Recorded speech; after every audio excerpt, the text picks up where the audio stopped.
नमस्कार, सगरमाथा प्राइम समाचारमा स्वागत छ। म भूपाल लुइटेल। नमस्कार, म मेनुका श्रेष्ठ। सुरुमा मुख्य समाचार। मुलुकलाई अन्धकारमा राख्ने प्रयास अझै भइरहेको प्रधानमन्त्री ओलीको दाबी। नेपाल लगानी सम्मेलन भान्ने तत्त्वहरू सक्रिय भइरहेको आरोप। राष्ट्रिय सुरक्षामाथि प्रतिकूल असर नपर्ने गरी राष्ट्रिय परिचय पत्रको व्यवस्था गर्न सांसदहरूको माग। देश बाहिर छाप्न नहुने सुझाव। भक्तपुरमा निर्माणाधीन राष्ट्रिय प्राणी उद्यानको निर्माण कार्य सुस्त। वातावरण मन्त्रालयले गुरु योजना स्वीकृत नगर्दा निर्माणमा ढिलाइ। मानवीय सहायता सहयोग ल्याउने रुट खोलेरै छाने भेनेजुएलाका विपक्षी नेता गुआइडोको प्रतिबद्धता। सरकारबाट अवरोध जारी। र धनगढीमा जारी डिपिएल क्रिकेटमा रूपन्देही र काठमाडौँको विजयी सुरुवात। महेन्द्रनगर 2 रन र धनगढी 4 विकेटले पराजित।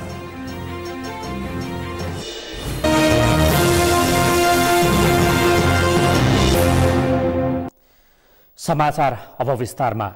प्रधानमन्त्री केपी शर्मा ओलीले जनतामा निराशा फैलाउने स्वार्थी तत्त्वहरूले प्रयास गरिरहेको भन्दै सचेत रहन आग्रह गर्नुभएको छ। प्रधानमन्त्री ओलीले जनताको अपेक्षा अनुसार काम गर्ने आधार तय भइरहेका बेला उनीहरूलाई निराशा बनाउने अनुचित र अनुपयुक्त प्रयास भइरहेको भन्दै त्यसप्रति आपत्ति पनि जनाउनु भयो। उहाँले नेपालमा वैदेशिक लगानी भित्रन नदिन चैत्र दोस्रो साता आयोजना हुन गइरहेको नेपाल लगानी सम्मेलन भान्ने तत्त्वहरू पनि सक्रिय भइरहेको दावी गर्नुभयो। आज गृह मन्त्रालयमा आयोजित प्रजातन्त्र दिवस मूल समारोह समितिको बैठकमा बोल्दै प्रधानमन्त्री ओलीले मुलुकलाई अन्धकार युगमा राखिरहने प्रयास अझै पनि भइरहेको भन्दै त्यस्ता प्रवृत्ति विरुद्ध लड्न पनि सबैलाई आह्वान गर्नुभयो। एउटा आयोजनाको एउटा मेसिन जलाइएको, बिगारिएको, तोडफोड गरिएको, एउटा कार्यालय तोडफोड गरिएको मात्र होइन। नेपाल विद्युतीकरणमा जानु हुँदैन। नेपालमा बिजुली बल्ब हुँदैन। नेपालमा पावर हाउस बन्न हुँदैन। नेपालमा ऊर्जा उत्पादन हुनु हुँदैन। नेपाल विकास गर्नु हुँदैन। नेपालमा वैदेशिक लगानी आउनु हुँदैन। नेपालमा वैदेशिक लगानी सम्बन्धी सम्मेलन हुनु हुँदैन। यो सम्मेलन भाड्ने उद्देश्य अन्तर्गत, नेपालमा विकास हुन नदिने उद्देश्य अन्तर्गत, नेपाललाई अन्धकार युगमा राख्ने उद्देश्य अन्तर्गत गरिएको अपराधिक क्रियाकलाप। प्रधानमन्त्री ओलीले केही दिन अघि अरुण तेस्रो जलविद्युत आयोजनाको मेसिन जलाउने लगायतका आतंककारी गतिविधि भएको भन्दै सह्य नहुने चेतावनी पनि दिनुभयो। मुलुकमा विद्युतीकरण हुन नदिन त्यस्ता खाले गतिविधि भइरहेको प्रधानमन्त्री ओलीको आरोप छ।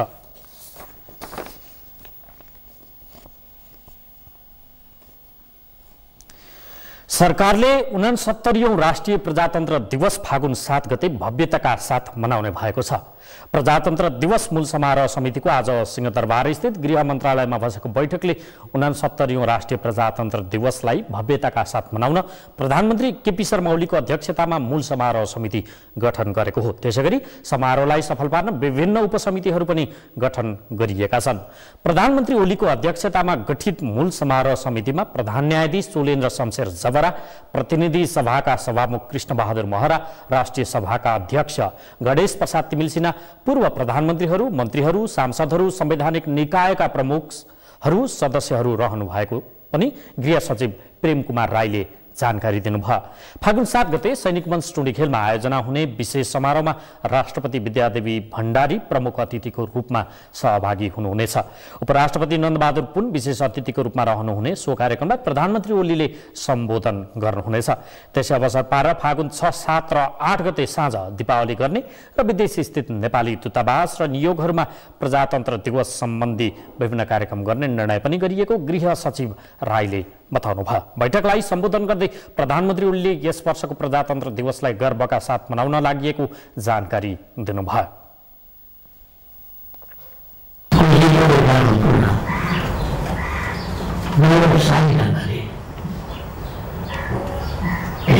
प्रजातन्त्र दिवस अथवा लोकतन्त्र दिवस मनाउँदैछौँ। 69औं लोकतन्त्र दिवस मनाइरहँदा प्रधानमन्त्री ओलीले ठूलो बलिदानीपूर्ण सङ्घर्षबाट प्राप्त सङ्घीय लोकतान्त्रिक गणतन्त्रलाई संस्थागत गर्दै अघि बढाउन सबैको सहयोगको जरुरी रहेको पनि बताउनुभयो।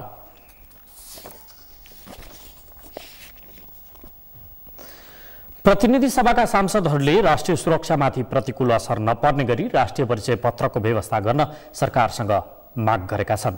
संघीय संसदको राज्य व्यवस्था तथा सुशासन समितिको आजको बैठकमा राष्ट्रिय परिचय पत्र तथा पञ्जीकरणको सम्बन्धमा व्यवस्था गर्न बनेको विधेयकमाथिको छलफलमा भाग लिँदै सांसदहरूले नागरिकको गोपनीयताको हक र राष्ट्रिय सुरक्षा प्रतिकूल नहुने गरी राष्ट्रिय परिचय पत्र वितरणको व्यवस्था गर्न सरकारसँग माग गरेका हुन्।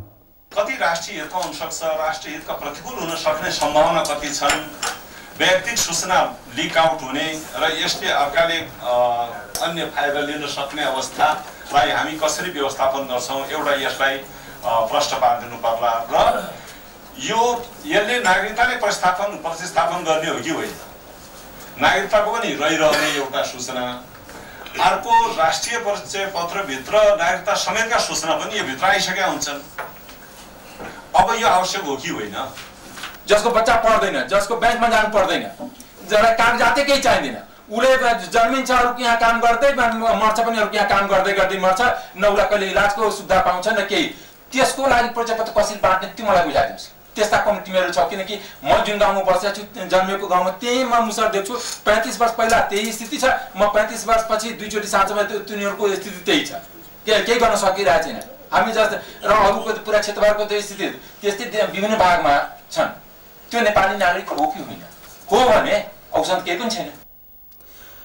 बैठकमा सांसदहरूले उठाएको प्रश्नको जवाब दिँदै गृह सचिव प्रेम कुमार राईले नागरिकहरूलाई बहुउपयोगी हुने गरी राष्ट्रिय परिचय पत्र वितरणको काम सुरु गरिएको बताउनु भएको थियो। घटना विवरण भनेको जन्म दर्ता विवाहदेखि लिएर सबै दर्ताहरू त्यहाँ हुन्छन्। त्यो दर्ता भनेको स्थानीय तहले वडा लेभलसम्म जाने गर्ने हो र त्यो विवरणसँग जन्म दर्तासँगै अब आउनेको हकमा जन्म हुँदाखेरि नै यो एनआइडीको चाहिँ आइडेन्टिफिकेसन नम्बर जुन युनिक हुन्छ त्यो नम्बर चाहिँ दिइन्छ अब आउनेको हकमा। र त्यो सुरुवातमा दिएपछि जन्मिँदैखेरि चाहिँ तल वडा लेभलले चाहिँ त्यसलाई चाहिँ त्यहाँ चाहिँ उसको आइडी नम्बर दिइसकेको अवस्था हुन्छ।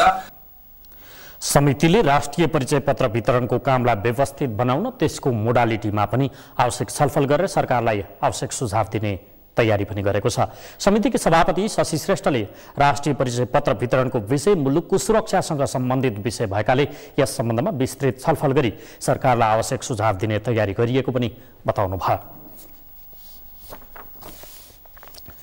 सरकारले म्यानपावर कम्पनीको धरौटी रकम परिमार्जन गरेको छ। आज बसेको कानुन समितिको बैठकले केही नेपाल ऐन संशोधन विधेयकमा वैदेशिक रोजगार ऐन 2064लाई संशोधन गर्दै म्यानपावर कम्पनीलाई 3 तहमा वर्गीकरण गर्दै धरौटी रकम समेत परिमार्जन गर्ने सहमति गरेको हो। समितिले वर्षमा 3000 सम्म कामदार पठाउनेलाई 50 लाख नगद र 1,50,00,000 बैंक ग्यारेन्टी, 3000 देखि 5000 सम्म पठाउनेलाई 1 करोड नगद र 5 करोड बैंक ग्यारेन्टी र 5000 भन्दा बढी पठाउनेलाई 2 करोड नगद र 7 करोड बैंक ग्यारेन्टी राख्नुपर्ने व्यवस्था गरेको छ।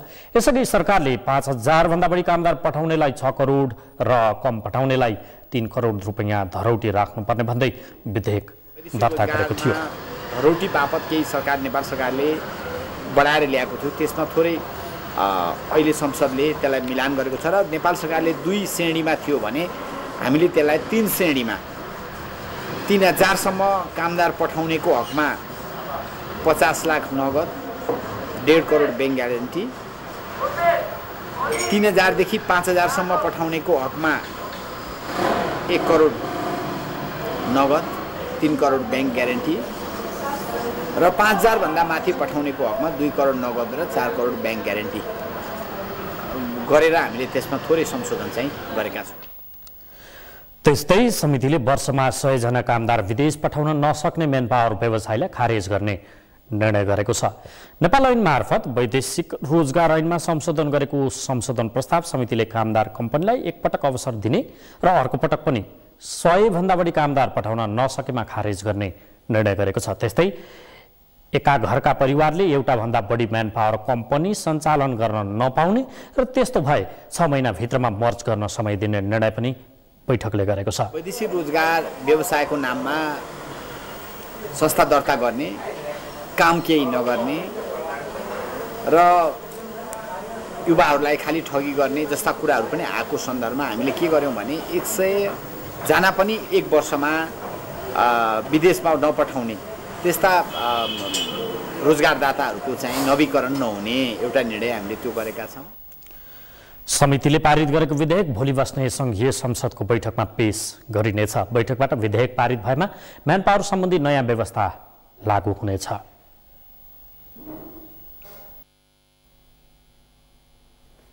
निर्धारित मितिमा महाधिवेशन गर्न नसकेको कांग्रेसको विद्यार्थी संघ नेवी संघ अध्यक्षले राजीनामा दिएका छन्। नेवी संघ विघटन गर्ने कि फेरि समय थप्ने भन्ने विवादले पार्टीले समस्यामा पर्न लागेपछि अध्यक्ष नयन सिंह महरले राजीनामा दिएका हुन्।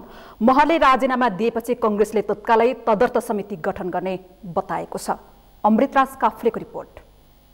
आफ्नो कार्यकालको थपगरीको पछिल्लो समयावधि पनि सकेको उल्लेख गर्दै नेवी संघका अध्यक्ष महरले सोमबार पार्टी केन्द्रीय कार्यालय सानेपामा सभापति शेरबहादुर देउवालाई राजीनामा पत्र बुझाएका हुन्।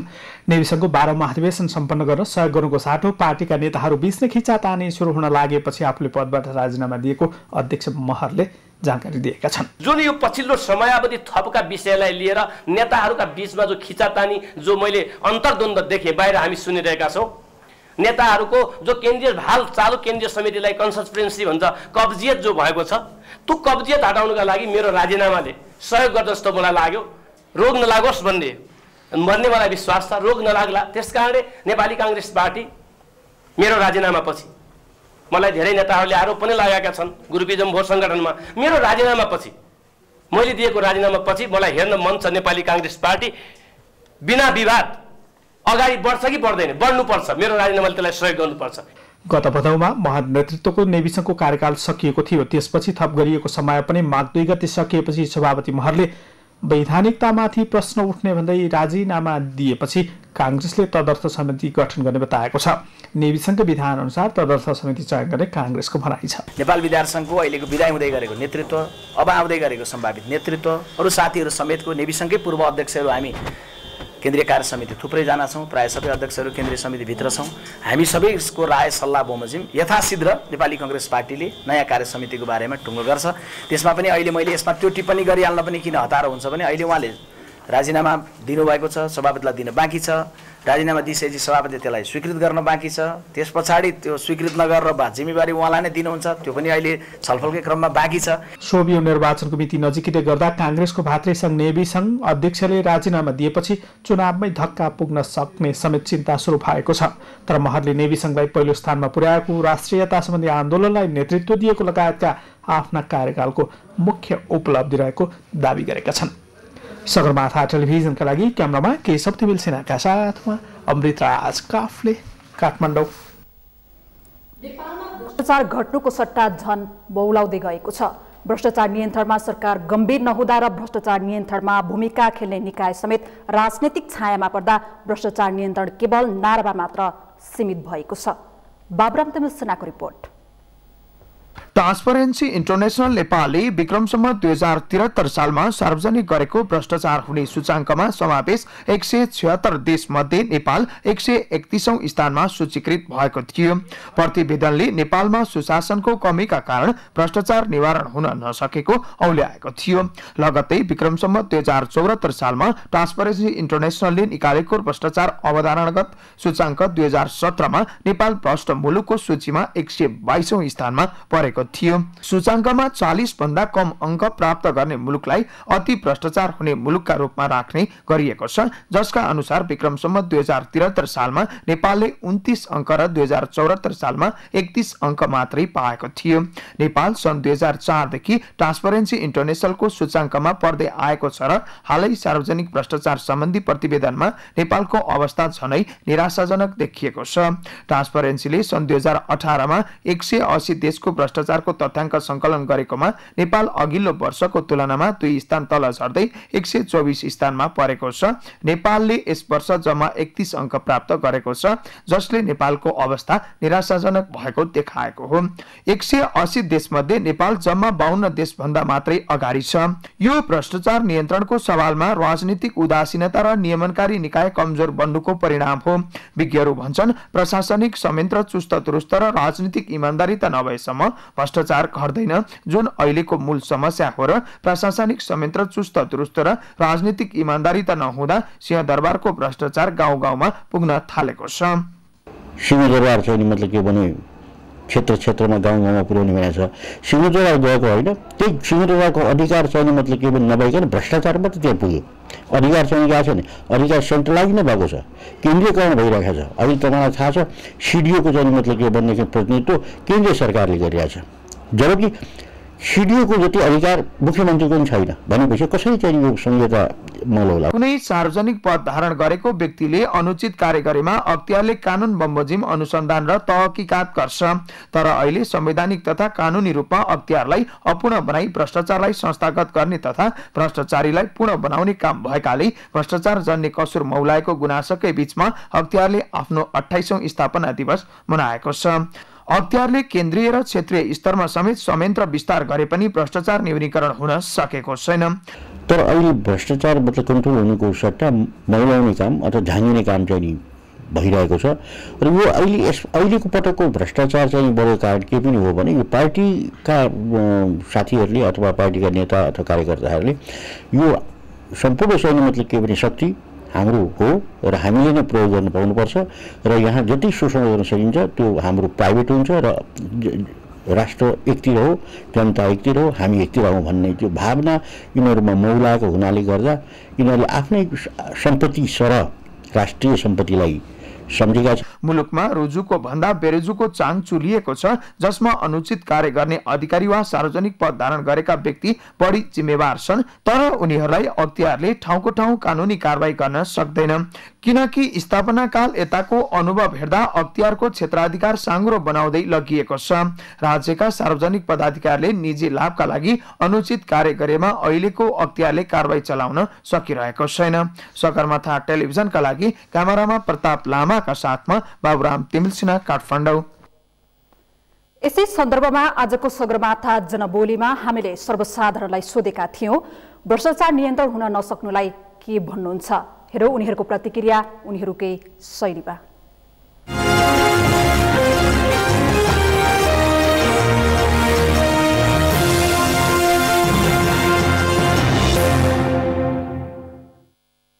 भ्रष्टाचार बढ्नुको प्रमुख कारण चाहिँ जनतामा राजनीतिक हस्तक्षेप, राजनीतिक एवारनेस कमी, अनि जस्तै राजनीतिक नेताहरूले जनतालाई ढाँट्ने, छल्ने होइन, अनि जनतालाई यो काम गर्छु ऊ काम गर्छु भनेर जस्तै विद्यार्थी धेर जनवर्गीय सङ्गठनहरू खोल्नु, मान्छे अलिकति धेर लोभी पापी पनि भए, सुशासन पनि छैन, जसले जे गरे पनि जसले जहाँ जे गरे पनि हुने त्यसको कुनै अनुगमन छैन। अनुगमन भएर काहीँ चाहिँ भइहाल्यो भने पनि अलिक डह्रो कार्यान्वयन गर्ने संस्था छैन। जनतामा चेतना पनि सबभन्दा हुनुपर्छ। एउटा के हो त भन्दाखेरि इन्साफ हुँदाखेरिको अवस्थामा चाहिँ कुनै पनि व्यक्तिले आफ्नो राइटको लागि लड्दाखेरिको अवस्थामा किन घुस खुवाउने त एउटा कुरो त्यो खुवाउनु हुँदैन। एउटा कुरो महँगाईलाई राम्रोसँग नियन्त्रण गर्यो भनेदेखि यो भ्रष्टाचार चाहिँ आफै सखाप हुन्छ। अब भ्रष्टाचार गर्नेहरूमाथि पनि अलिकति राम्रो किसिमको कारबाही नहुने, अलिकति त्यही कारणले गर्दाखेरि पनि भ्रष्टाचार चाहिँ अलिकति बढी नै भएको जस्तो लाग्छ मलाई चाहिँ। एउटा नियत खराब नियतको व्यक्तिहरू चाहिँ ओहदामा भएको कारणले गर्दा देशमा भ्रष्टाचार बढी जस्तो लाग्छ। यो भ्रष्टाचारको सूचाङ्क बढ्नुको मुख्य कारण चाहिँ यो महँगी पनि एउटा हो। महँगी अनुरूपको कर्मचारीलाई तलब नपाएर जीविका आर्जनको कारणले पनि अब यो भ्रष्टाचार भइरहेको छ। यो सानो खालको चाहिँ ठुलो खालको भ्रष्टाचार चाहिँ नीतिगत तहमा बस्ने व्यक्तिहरूले ठुला खालका भ्रष्टाचारमा नीतिगत भ्रष्टाचार गर्छन् र अहिलेको अवस्थामा चाहिँ यो सङ्गठित रूपमा चाहिँ भ्रष्टाचार आएको छ। यसमा चाहिँ सरकारको कानुन कार्यान्वयन गर्ने निकायहरूको कमजोरीको कारणले यो मौलाइरहेको छ। यस जनबोलीका प्रायोजक हो आफ्नो विश्वास हो त्रिशक्ति सिमेन्ट। सगरमाथा प्राइम समाचारमा एकैछिन विश्रामपछि लिएर आउनेछौँ। भक्तपुरमा निर्माणाधीन राष्ट्रिय प्राणी उद्यानको निर्माण कार्य सुस्त, वातावरण मन्त्रालयले गृहयोजना स्वीकृत नगर्दा निर्माणमा ढिलाइ। मानवीय सहायता सहयोग ल्याउने रूट खोलेरै छाड्ने भेनेजुएलाका विपक्षी नेता गुआइडोको प्रतिबद्धता, सरकारबाट अवरोध जारी। र धनगढीमा जारी डिपिएल क्रिकेटमा रूपन्देही र काठमाडौँको विजय सुरुवात, महेन्द्रनगर 2 रन र धनगढी 4 विकेटले पराजित।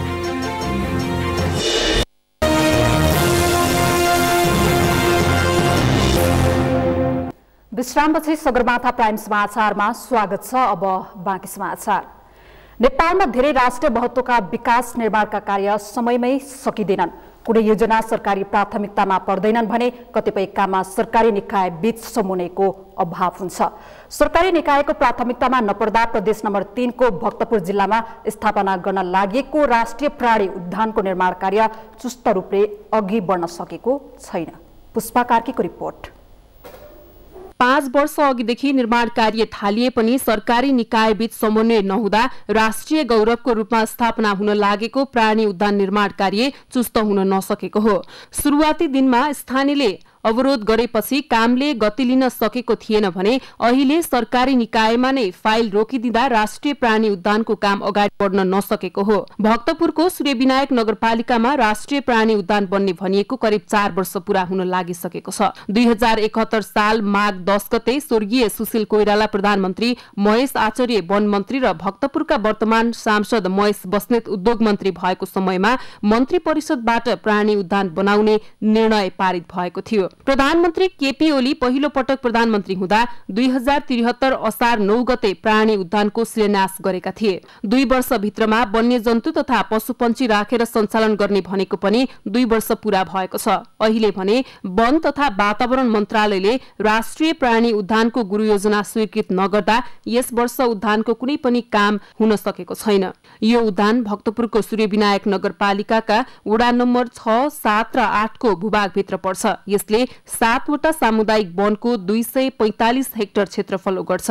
यो योजनालाई पूरा गर्न सूर्यविनायक नगरपालिका वडा नम्बर 7 का स्थानीय तथा नगरवासीले सहयोग गर्ने बताएका छन्। अब यसको चाहिँ हाम्रो हरेक कुराहरू प्राणी उद्यानसँग सहकार्य गरेर समन्वय गरेर अगाडि बढेको छ। अहिले चाहिँ करिब हाम्रो चाहिँ यो घेराबार लाइनिङ गर्ने काम करिब सकिएको छ। कुनै कुनै ठाउँमा अलिकति सीमा विवादले गरेर बाँकी छ। स्थानीय र उहाँहरू राखेर उहाँहरूको भनाइ के कतिहरू चाहिँ अब थोरै स्थानीयहरू चाहिँ अलिक पार्टीमा अलिकति बसेको छ। त्यो उहाँलाई चाहिँ कसरी चाहिँ अन्यथा भन्ने कुरो भइरहेछ। अहिले अस्ति भर्खर पनि यो प्राणी उद्यानले चाहिँ एउटा चाहिँ यसको चाहिँ स्थलगत सजिलो मुचुल्का गरेर ल्याउनु हुने। हामी अब सायद अब केही दिनमै मुचुल्का गरेर हामी पठाउँछौँ त्यसलाई। यस निर्माणको कुल लागत भने करिब 7 अर्ब रुपैयाँ रहेको छ। उद्यान निर्माण भएको 15 वर्षभित्रमा सबै लागत उठाइसक्ने लक्ष्य रहेको छ भने होमस्टे समेत सुरु गर्ने तयारी गरिएको छ। 71-72बाट यसका पूर्वाधारमा केन्द्रित रहेर कामहरू सुरु गर्यौं। आर्थिक वर्ष 71-72 मा यसको 7 सिमाना छुट्याउने काम भयो र करिब 1 किलोमिटर जति जाली सहितको सिमेन्टको पिलरको तारबारको काम भयो। 72-73 मा गएर करिब 11 किलोमिटरमा यो 7 सिमाना छुट्याइसकेपछि जाली तारबारको काम भयो। त्यही वर्ष अब यो गुरुयोजना बनाएर एउटा अलिकति प्लान वेमा हामी अगाडि बढ्नुपर्छ भनेर गुरुयोजनाको लागि रातो किताबमा बजेटको अख्तियारी पनि आयो र हामीले खरिद प्रक्रिया अनुसार परामर्शदाताबाट त्यही 73-74 मा नै गुरुयोजनाको कामहरू सुरु गर्यौं। करिब 1 वर्ष जति यसको गुरुयोजनाको खाका बनाउने काम भयो। यस आर्थिक वर्षमा भवन निर्माणको कार्य सकाउने लक्ष्य लिएको राष्ट्रिय प्राणी उद्यानले अबका दिनमा भने कामले गति लिने दावी गरेको छ। यो योजनालाई समयमा नै पूरा गर्न सकेमा राष्ट्रिय तथा अन्तर्राष्ट्रिय पर्यटन प्रवर्धनमा टेवा मिल्ने थियो। सगरमाथा टेलिभिजनका लागि क्यामेरामा आर्यन खड्काका साथ पुष्पा कार्की, काठमाडौँ। संघीय सरकारको मातहत रहने गरी समायोजन गर्न सरकारलाई दबाव दिँदै आएका सरकारी चिकित्सकहरूले आज पनि काठमाडौँमा प्रदर्शन गरेका छन्। सरकारी चिकित्सक संघ नेपाल गुदानको आह्वानमा आज पनि सरकारी चिकित्सकहरूले काठमाडौँको वीर अस्पतालबाट रामशाह पथ स्थित स्वास्थ्य तथा जनसङ्ख्या मन्त्रालयको मूल गेटसम्म रियाली सहितको प्रदर्शन गर्दै आफूहरूका माग तत्काल सम्बोधन गर्न सरकारलाई दबाब दिएका हुन्। सरकारले आफूहरूको वृत्ति विकास तथा सेवा सुविधा कटौती हुने गरी प्रदेश र स्थानीय तहमा समायोजन गर्ने गरी विधेयक ल्याएपछि त्यसको विरोधमा प्रदर्शन गर्नु परेको गोदानका केन्द्रीय सदस्य डाक्टर राजेश कुमार मण्डलले जानकारी दिनुभयो। बढुवा हुने, अध्ययन गर्ने लगायतका सेवा सुविधा कटौती हुने गरी सरकारले समायोजन लागेकोमा सरकारी चिकित्सकहरूको आपत्ति छ। र उसको वृत्ति विकास, उसको पढाइ लेखाइको कुरा भयो, उसको बढुवा कुराहरू, नयाँ नयाँ स्किलहरू, नयाँ नयाँ कुराहरू सिक्दै जाने मौकाबाट वञ्चित गर्न खोजिएको छ। गाउँमा गएको, स्थानीय तहमा गएको डाक्टर स्थानीय तहमा मात्र, प्रदेशमा गएको प्रदेशमा मात्र र सङ्घमा गएको चाहिँ सङ्घमा मात्र। यो भयो भने यसले गर्दा के हुन्छ भने चाहिँ पछि पढ्ने अवसर भेट्दैन र बाइचान्स पढ्यो भने पनि त्यो पढेको स्किल त्यो ठाउँमा गर्न सकिँदैन। यता स्वास्थ्य तथा जनसङ्ख्या मन्त्रालयले भने सरकारी चिकित्सकहरूको माग अनुसार समायोजन गर्न भन्दै संघीय मामला तथा सामान्य प्रशासन मन्त्रालयलाई पत्रचार गरिएको जानकारी गराएको छ। सामान्य प्रशासन तथा संघीय मामला मन्त्रालयको सचिवजीलाई पनि यो चिकित्सकहरू कुराहरू यस्तो छ त्यो हेरिदिनु पर्यो। मैले चाहिँ व्यक्तिगत रूपमा पहल गरेको। अहिले पनि मलाई विश्वास छ यो थोरै ब्युरोक्रेटिक लेभलभन्दा अलिकता पोलिटिकल लेभलमा यो कुरा गर्न सक्यो, नेगोसिएसन गर्न सक्यो भने केही हदसम्म समायोजनको संविधानको मनलाई पनि असर नहुने गरी तर उनीहरूले अहिलेसम्म पाएको सुविधाहरूको कुरा पनि सकेसम्म हामीले सहानुभूतिपूर्वक विचार गर्दै पनि यो समस्याको केही निकास निस्किन्छ कि भन्ने मैले। सरकारी चिकित्सकहरूले संघीय सरकार मातहत राखेर आफूहरूलाई समायोजन गर्न माग गर्दै आइतबार स्वास्थ्य मन्त्रालय घेराउ गर्दा प्रहरीले धरपकड गरेको थियो। प्रदर्शनमा उत्रिएका सरकारी चिकित्सकहरूले आफूहरूको शान्तिपूर्ण विरोध प्रदर्शन गर्न पाउने अधिकारबाट पनि वञ्चित गराउने प्रयास सरकारले गरेको भन्दै आक्रोश पनि व्यक्त गरेका थिए। विभिन्न 4 बुँदे माग राख्दै गण्डकी मेडिकल कलेज पोखराका विद्यार्थीहरू आन्दोलित भएका छन्। अतिरिक्त शुल्क तत्कालै फिर्ता गर्नुपर्ने, सरकारले तोकेको शुल्क लिनुपर्ने, विद्यार्थीले तिरेको रकमको बिल उपलब्ध गराउनुपर्ने, परीक्षामा सामेल हुन र परीक्षाफल हेर्नमा रोक लगाउन नपाइने लगायतका 4 बुँदे माग राख्दै गत माघ 17 गतेदेखि विद्यार्थीहरू शान्तिपूर्ण आन्दोलनमा छन्। आन्दोलनरत विद्यार्थीहरूले आइतबारबाट कलेजको शिक्षण अस्पताल प्राङ्गणमा रिले अनसन जारी राखेका छन्। पटक पटक कलेज प्रशासनसँगको वार्ता विफल भएपछि आन्दोलनरत विद्यार्थीहरूले पोखराको पृथ्वी चोक स्थित अस्पतालको इमर्जेन्सी ओपीडी टिकट काउन्टरमा तालाबन्दी गरेका छन्। तालाबन्दीका कारण उपचार सेवा अनिश्चितकालीन तालाबन्दी कायम रहने आन्दोलनरत विद्यार्थीहरूले बताएका छन्। मेडिकल कलेजको हस्पिटलमा सामूहिक रिले अनसन बस्ने कार्यक्रमको घोषणा गर्न चाहन्छौँ। हाम्रा मागहरू तत्काल पूरा गर्न क्याम्पस प्रशासनसम्म चाहिँ जोरदार माग गर्न चाहन्छौँ। हाम्रा मागहरू तत्काल पूरा नभए आन्दोलनका योभन्दा कठोर कदमहरू चाल्न हामी सम्पूर्ण विद्यार्थीहरू बाध्य हुनेछौँ। यसबाट उत्पन्न हुने जस्तो सुकै परिस्थितिको जिम्मेवारी क्याम्पस प्रशासन आफैले लिनुपर्नेछ।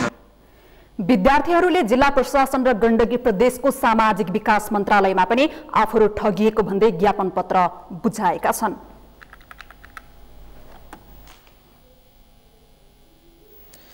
जिल्ला कारागार तनहुले कैदीलाई सिप सिक्ने र आय आर्जन गर्ने अवसर जुटाइदिएको छ। विभिन्न घटनामा दोषी ठहरिएका कैदीबन्दीहरूलाई समाजमा पुनर्स्थापित गराउन सहज होस् भनी यस्तो व्यवस्था गरिएको हो। तनहुबाट नारायण खड्काको रिपोर्ट। यहाँका कैदीहरू कारागारभित्रै बाँस, डोरी तथा आवश्यक सामग्रीको व्यवस्थापन गर्ने, बाँसको सुइरा खुर्किने, मुढा बुन्ने, बिट मार्ने, बुट्टा भर्ने लगायतका काममा व्यस्त छन्। सजाय भोग्न कारागार आएका उनीहरू सिप सिक्दै काममा व्यस्त मात्र भएका छैनन्, आम्दानी समेत लिइरहेका छन्। जति पनि हामीले यो काम गरेको छौँ हामीले कति आगो यसको अब गरे बाबत काम गरे बाबत अलिकति आय स्रोत छैन, त्यसले हामीले मदन पुरुषहरूको लागि पनि त्यसले खर्च गराएको छ। 35 जना क्षमता रहेको तनहु कारागारमा कैदी बन्दी र थुनुवा गरी 131 जना रहेका छन्। यीमध्ये अधिकांश बन्दीहरू मुढा बुन्ने काममा लागेका छन्। मुढा बुन्ने काममा ध्यान दिएर लाग्दा मानसिक तनाव समेत कम हुने उनीहरू बताउँछन्। यसरी काम गर्दा एकजनाले मासिक 5 देखि 7,000 रुपैयाँसम्म कमाउँछन्। यस अतिरिक्त कारागार प्रशासनले कैदी बन्दीलाई सिलाइ कटाई तालिम समेत सञ्चालन गरेको छ। घरेलु तथा साना उद्योग विकास समिति, व्यास नगरपालिका र जिल्ला कारागारको संयुक्त आयोजनामा कारागारभित्रै 3 महिने तालिम सुरु गरिएको हो। यस्ता सिपमूलक तालिमले कारागारबाट सजाय काटेर बाहिर निस्केपछि समाजमा पुनः स्थापित हुन सहयोग पुग्ने अपेक्षा गरिएको छ। तपाईहरु समाजमा गएर भोलि पुनर्स्थापित हुने स्थितिमा अथवा बुद्ध समयमा अभियोग लाग्दैमा तपाईहरु सबै कुरा सिद्धिएको हुँदैन। अभियोग भोलि अदालतको तहबाट प्रमाणित हुन्छ कि हुँदैन, अदालतको तहबाट डिस्कसनमा प्रोसेस हुँदैन। र अभियोगको चरणमै तपाईहरु जब हुनुहुन्छ भने उहाँले चाहिँ छिटै आफ्नो चाहिँ पुरै समाजमा पुनर्स्थापना हुने स्थिति पनि हुन्छ। कारागारभित्र बस्दा खेर गइरहेको समयमा यस्ता सिपमूलक तालिमले कैदीबन्दीको आचरण सुधारमा समेत सहयोग पुग्ने देखिन्छ। तर क्षमता भन्दा 4 गुणा बढी कैदीबन्दी र थुनुवा रहेको तनहुँ कारागारमा शौचालय, सुत्न बस्न लगायतमा भने समस्या भोग्नु परेको उनीहरूको गुनासो छ। सगरमाथा टेलिभिजनका लागि तनहुँबाट नारायण खड्काको रिपोर्ट। काठमाडौँ उपत्यका कति सुरक्षित छ? प्रहरी प्रशासनले भने सुरक्षाको कडा व्यवस्थापन गर्दै आएको दावी गर्न पछि पर्दैन। सुरक्षा निकायका यस्ता दावीलाई पत्याहाल्न सक्ने अवस्था भने छैन। जस्तो कि चालु आर्थिक वर्षमा उपत्यकाभित्र 747वटा मोटरसाइकल हराइसकेका छन्। हराएका मध्ये 233वटा मात्र फेला परे। मोटरसाइकल हराउने क्रमलाई न्यूनीकरण गर्दै समस्याको समाधानका लागि सुरक्षा निकायको तत्परता के छ त? सोनी शाहीको रिपोर्ट। फेला परेका मोटरसाइकलहरूको अनुसन्धान गर्दै महाशाखाले सम्बन्धित सवारी धनीलाई जिम्मा लगाएको छ भने 48 जना चोरी गर्ने व्यक्ति र 29वटा मोटरसाइकललाई थप अनुसन्धानका लागि हनुमानढोका परिसरमा पठाइएको छ। महाशाखाले भिक्टिम सपोर्ट युनिटद्वारा अनुसन्धान गरी यी सवारीहरू फेला पारेको हो। 42वटा मोटरसाइकलहरू सम्बन्धित व्यक्ति लिन नआएकाले भन्सारमा राखिएको महाशाखाले जनाएको छ। चालु आर्थिक वर्ष 2075-76 मा करिब 747वटा मोटरसाइकल स्कुटरहरू हराएको हाम्रो भिक्टिम सपोर्ट युनिटको अभिलेखबाट देखिन्छ र आजसम्म ट्राफिक प्रहरीले अनुसन्धान गरी चोरीका बाइकहरू 233वटा पत्ता लगाई 233वटा धनीहरूलाई जिम्मा लागेको छ। नयाँ बाइक चोरी गर्ने र पुराना बाइकमा त्यसका पुर्जाहरू जडान गरी बजारमा बिक्री गर्ने गरेको ट्राफिक प्रहरीको अनुसन्धानले देखाएको छ। यसबाट चोरीका बाइकहरू खोज्न र फेला परेका बाइकमा पनि फरक फरक पार्ट पुर्जा जडान गरिने भएकाले सवारी धनीको पहिचान गर्न थप समस्या पर्ने गरेको छ। काठमाडौँ उपत्यकाको बौद्ध, बालाजु, नयाँ बस पार्क, स्वयम्भू लगायतका स्थानहरूबाट बढी सवारी चोरी हुने गरेको तथ्याङ्कले देखाएको छ। यस्ता चोरी भएका बाइकहरू सिन्धुपाल्चोक, काभ्रे, सिन्धुली, नुवाकोट, रसुवा जस्ता ग्रामीण क्षेत्रहरूमा सस्तो मूल्यमा बिक्री गर्ने गरिएको छ। महाशाखाले नुवाकोट क्षेत्रबाट 29वटा चोरीका बाइकहरू ल्याएको छ। यी मध्ये आज 19वटा मोटरसाइकल सम्बन्धित सवारी धनीलाई बुझाइएको छ। बेवारिसे बाइकहरूलाई भने भन्सारमा पठाइनेछ। भन्सारले आफ्नो नियम अनुसार 3 महिनासम्मको सूचना दिएर सवारी धनीको पहिचान गरी बुझाउने व्यवस्था गर्नेछ। हैन, भन्सारमा पठाएका बाइकहरू यदि कुनै व्यक्तिहरू यहाँ ट्राफिक प्रहरीमा लामो समयसम्म आएन र कुनै खुल्न आएन भने हामीले त्यस्ता बेवारिसी अवस्थाका बाइकहरूलाई पत्रसहित चाहिँ भन्सारमा पठाउँछौँ र उहाँहरूले आफ्नो नियमअनुसार 2-3 महिनाको नोटिसहरू निकाल्नुहुन्छ र उहाँहरूले आफ्नो प्रक्रिया सुरु गर्नुहुन्छ। एउटा नयाँ ट्रेन्ड के देखिएको छ भने चोरीका बाइकहरू नयाँ चोरी गर्ने र पुराना बाइकमा त्यसलाई डिसमेन्टल गरेर फिक्स गरिदिने, मोडिफाइड गरिदिने त्यस्ता बाइकहरू पनि हामीले 7वटा कारबाहीको लागि पठाएका छौँ र 2वटा अहिले पनि हामी कहाँ छ। चोरी भएका बाइकहरूमध्ये केही बाइकहरू धेरै लामो समयसम्म नवीकरण नगर्ने र सवारी धनी आफैले व्यवस्था गर्दै बग्गी खानामा छोड्ने गरेका छन्। केही बाइकहरू चोरी भएको खण्डमा सवारी धनीले कम्पनीबाट इन्सुरेन्स लिने भएकाले फेला परेका पनि महाशाखाको सम्पर्कमा आउँदैनन्। सगरमाथा टेलिभिजनका लागि क्यामेरामा अजय हाकुजुका साथ सोनी शाही, काठमाडौँ। समाचारमा पुनः एकैछिन विश्रामपछि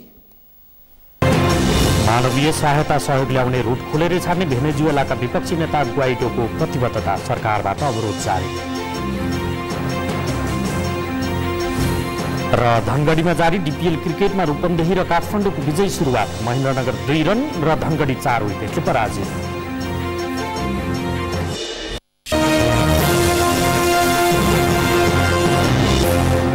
अब पालो अर्थ समाचारको। अर्थ समाचारका प्रायोजक हो आफ्नो विश्वास हो त्रिशक्ति सिमेन्ट। 5 वर्षभित्र बाध्यकारी वैदेशिक रोजगारीको अन्त्य गर्ने अठोट लिएको सरकारले आन्तरिक श्रम बजारमै रोजगारीको प्रशस्त अवसर उपलब्ध गराउन फागुन 1 गते प्रधानमन्त्री रोजगार कार्यक्रम घोषणा गर्ने भएको छ। श्रम रोजगार तथा सामाजिक सुरक्षा मन्त्रालयले आज पत्रकार सम्मेलन गर्दै आगामी फागुन 1 गते प्रधानमन्त्री केपी शर्मा ओलीले प्रधानमन्त्री रोजगार कार्यक्रम शुभारम्भ भएको घोषणा गर्ने जानकारी दिएको हो। चालू आर्थिक वर्ष 2075-76 को सरकारको नीति तथा कार्यक्रम र बजेट मार्फत सार्वजनिक विकास निर्माणका कार्यमा रोजगारीको अवसर सिर्जना गर्ने घोषणा गरिएको छ। विकास निर्माण सम्बन्धी कार्यक्रम तथा आयोजना सञ्चालन गर्दा रोजगारी सृजनालाई प्राथमिकता दिन नसकेको अवस्थामा सरकारले बेरोजगार युवालाई विकास निर्माणका आयोजना मार्फत स्वदेशी श्रम बजारमा रोजगारीको अवसर उपलब्ध गराउन लागेको मन्त्रालयले जनाएको छ। संघीय प्रदेश र स्थानीय तहका सार्वजनिक निर्माण तथा सार्वजनिक क्षेत्रका अन्य कार्यक्रममा पर्याप्त संख्यामा थप रोजगारी सिर्जना गर्ने गरी समन्वयात्मक र योजनाबद्ध ढंगले तिनको कार्यान्वयन गर्ने प्रबन्ध गर्न रोजगार कार्यक्रम ल्याउन लागिएको श्रम मन्त्री गोकर्ण विष्टले जानकारी दिनुभयो। क्षमता तथा सिप अभावका कारण बजारमा देखिएको श्रमिकको माग र आपूर्ति बीचको अन्तरलाई कम गर्न यस कार्यक्रम अन्तर्गत उनीहरूका लागि क्षमता तथा सिप विकास तालिम कार्यक्रम समेत सञ्चालन गरिने उहाँले बताउनुभयो। त्यस्तै प्रधानमन्त्री रोजगार कार्यक्रमका संयोजक एवं सहसचिव प्रकाश दाहालले बेरोजगारको विस्तृत विवरण सहितको तथ्याङ्क लिएर बसेको स्थानीय तहका रोजगार सेवा केन्द्रले नै आयोजनामा बेरोजगारहरूलाई खटाइने बताउनुभयो।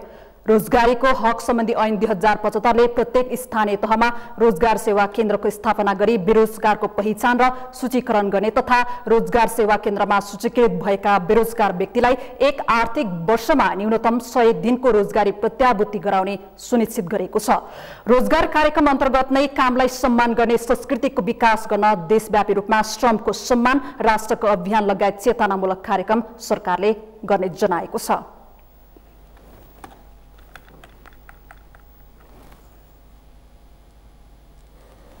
अब पालो खेल समाचारको।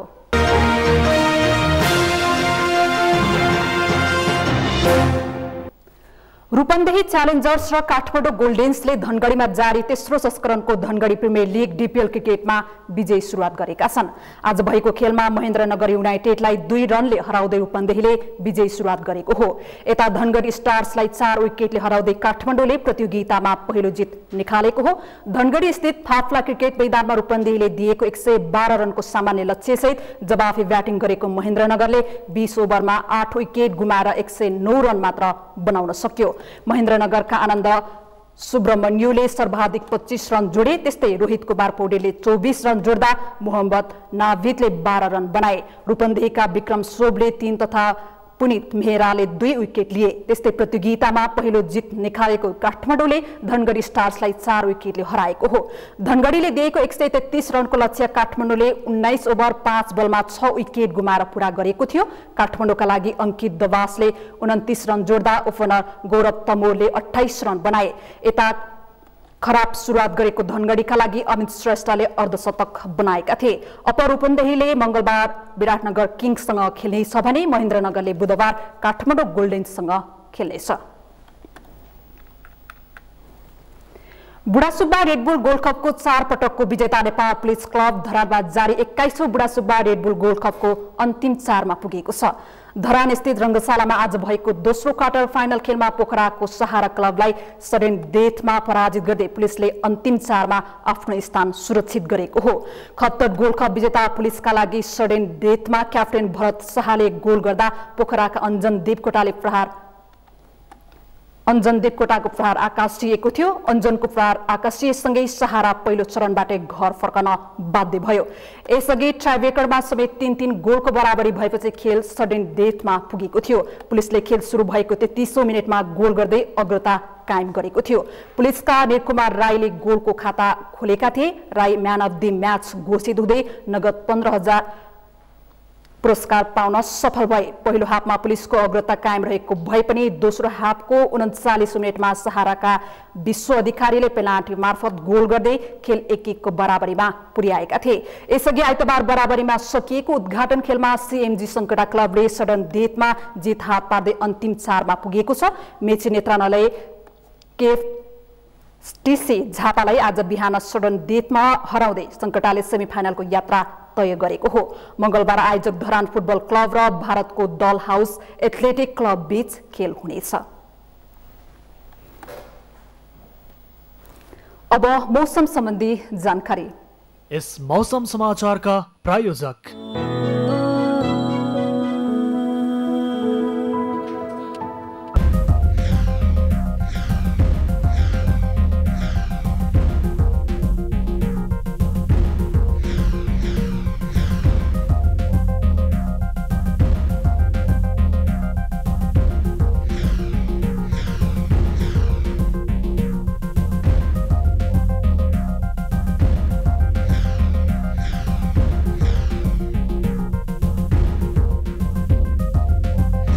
मौसम समाचार का प्रायोजक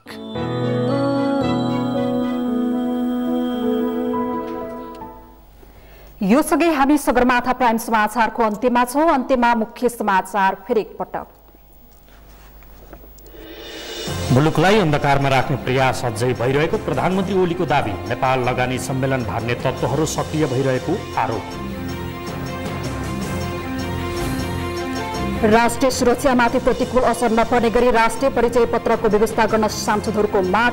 देश बाहिर छाप्न नहुने सुझाव। भक्तपुरमा निर्माणाधीन राष्ट्रिय प्राणी उद्यानको निर्माण कार्य सुस्त। वातावरण मन्त्रालयले गुरु योजना स्वीकृत नगर्दा निर्माणमा ढिलाइ। मानवीय सहायता सहयोग ल्याएर आउने रुट खोडेर छाड्ने भेनेजुएलाका विपक्षी नेता गुआइडोको प्रतिबद्धता। सरकारबाट अवरोध जारी।